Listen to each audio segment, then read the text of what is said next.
to disturb. Do deep sea mining companies continue to explore an organization, the Metals Company? Months and millions of incident cites a chain of managed. Oh, the wonders of the ocean.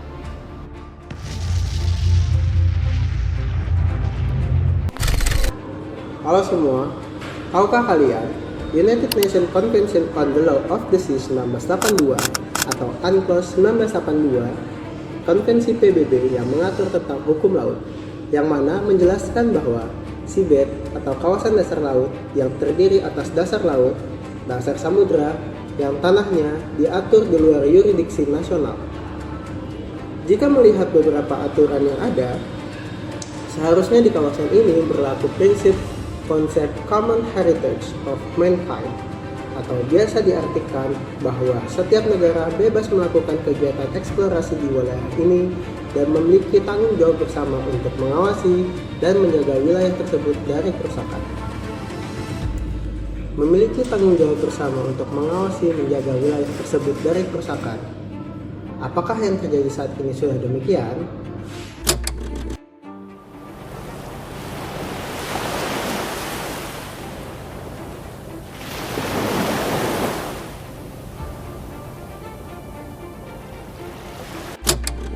Struktur dasar laut sendiri diatur oleh lempeng tektonik yang mana dasar laut dapat dikenal juga dengan sebutan seabed atau dataran abisal, yang mana kedalamannya mulai dari 1.800 meter di bawah laut sampai dengan 11.035 meter atau yang biasa kita sebut Palung Mariana. Apa yang ada di dasar bawah laut? Jika kita bertanya-tanya apa yang ada di dasar laut, sudah pasti jawabannya adalah ada hewan-hewan, ikan, vertebrata lain yang hidup di dasar laut, seperti viper sloan, herring king, ataupun giant king.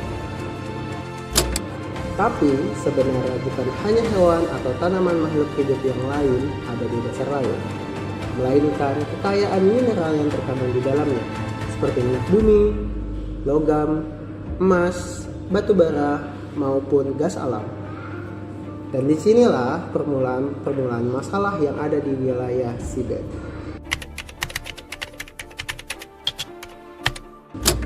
Eksplorasi ilegal. Sering kita mendengar terkait tambang ilegal seperti di darat.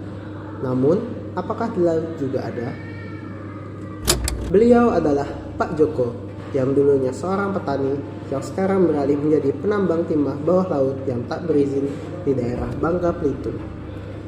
Penambangan yang ia lakukan secara cukup besar, yang mana hal ini dapat berakibat sangat buruk ke kondisi daerah laut dalam, yakni dapat meningkatkan abrasi pantai dan juga erosi.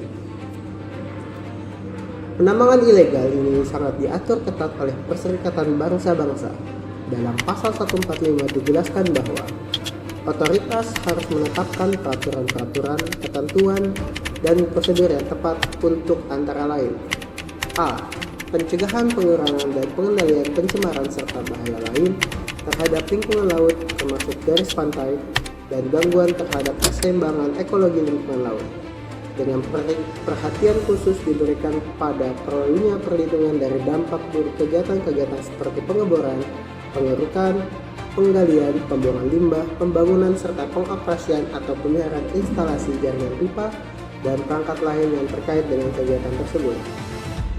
Dan juga ada di pasal yang sama huruf B, perlindungan dan konservasi sumber daya alam di kawasan dan pencegahan kerusakan flora dan fauna lingkungan laut. Dalam hal pertama mineral daerah laut, ISA atau International Seabed Authority adalah organisasi yang dibentuk di bawah UNCLOS untuk penambangan di laut di area seabed, yang mana ISA bertanggung jawab memberikan izin penambangan dan menetapkan aturan eksplorasi dan eksploitasi sumber daya mineral bawah laut, yang dalam hal ini seluruh penambang diatur ketat terkait manajemen lingkungan, atau dalam hal ini ISA mewajibkan penambang untuk menyerahkan rencana manajemen lingkungan yang rinci, termasuk evaluasi dampak lingkungan sebelum kegiatan penambangan dilakukan. Tak hanya itu, di Indonesia pun penambangan ilegal telah melanggar beberapa peraturan yang ada, seperti pasal 22 Undang-Undang Nomor 32 Tahun 2009 tentang perlindungan dan pengelolaan lingkungan hidup, juga Undang-Undang Nomor 4 Tahun 2009 tentang pertambangan mineral dan batu bara, lalu Undang-Undang Nomor 1 Tahun 2014 tentang perubahan atas Undang-Undang Nomor 27 Tahun 2007 tentang pengelolaan wilayah pesisir dan pulau-pulau kecil. Selain itu, di Indonesia juga melanggar Peraturan Menteri Energi dan Sumber Daya Mineral (ESDM) Nomor 11 Tahun 2018 tentang cara pemberian wilayah, perizinan, dan pelaporan pada kegiatan usaha pertambangan mineral dan batu bara. Dan bahkan pelarangan juga diatur dalam UU kontroversial yakni Undang-Undang Nomor 11 Tahun 2020 tentang Cipta Kerja atau Omnibus Law.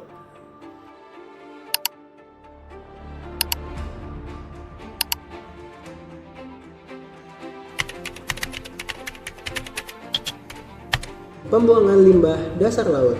Banyak sekali kasus-kasus di mana pembuangan limbah itu berakhir dengan kerusakan dasar laut, seperti yang sangat terkenal di dunia saat ini, yakni kasus Deepwater Horizon oil spill di Meksiko, yang mana limbah yang saat itu ada meledak dan menyebabkan kurang lebih 5 juta barel minyak tumpah ke laut Meksiko dengan dampak yang sangat besar ke lingkungan sekitar. Mulai dari kematian massal satwa laut dengan perkiraan kematian lebih dari 1 juta satwa, 5.000 mamalia laut, dan ratusan ribu penyu mati dalam kasus ini, yang mana hal ini juga membuat masyarakat sekitar mengalami banyak masalah kesehatan dan kontaminasi air laut yang sangat parah.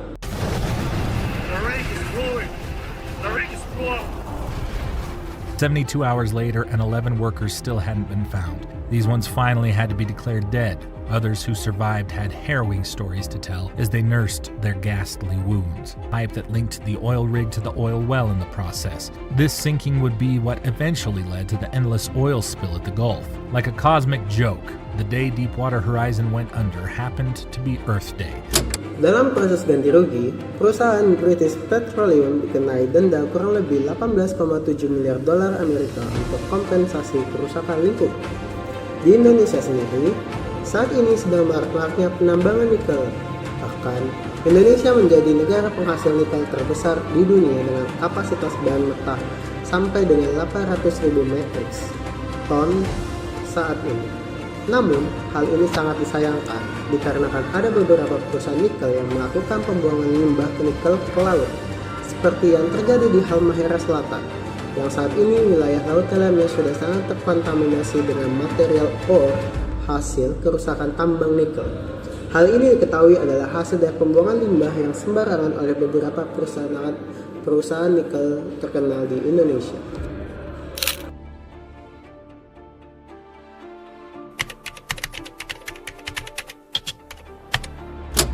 Peledakan nuklir bawah laut.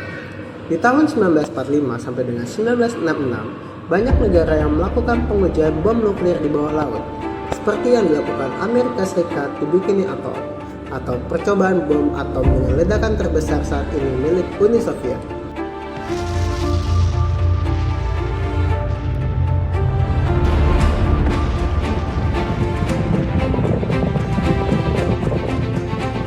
While everyone knows about Hiroshima and Nagasaki, few are aware that an additional 2,000 atomic bombs were detonated after World War II and tested on hundreds of thousands of young soldiers to prepare them for nuclear war. Dengan terbitnya UNCLOS 1982 dan beberapa konvensi hukum laut yang lain, sebelum atau sesudah itu, secara tidak langsung sudah banyak melarang pengujian nuklir bawah laut ini. Namun, karena tidak ada pengaturan secara detail terkait hal ini, Amerika dan Korea Utara secara terang-terangan tetap melakukan pengujian peledakan nuklir di bawah laut dengan berbagai alasan.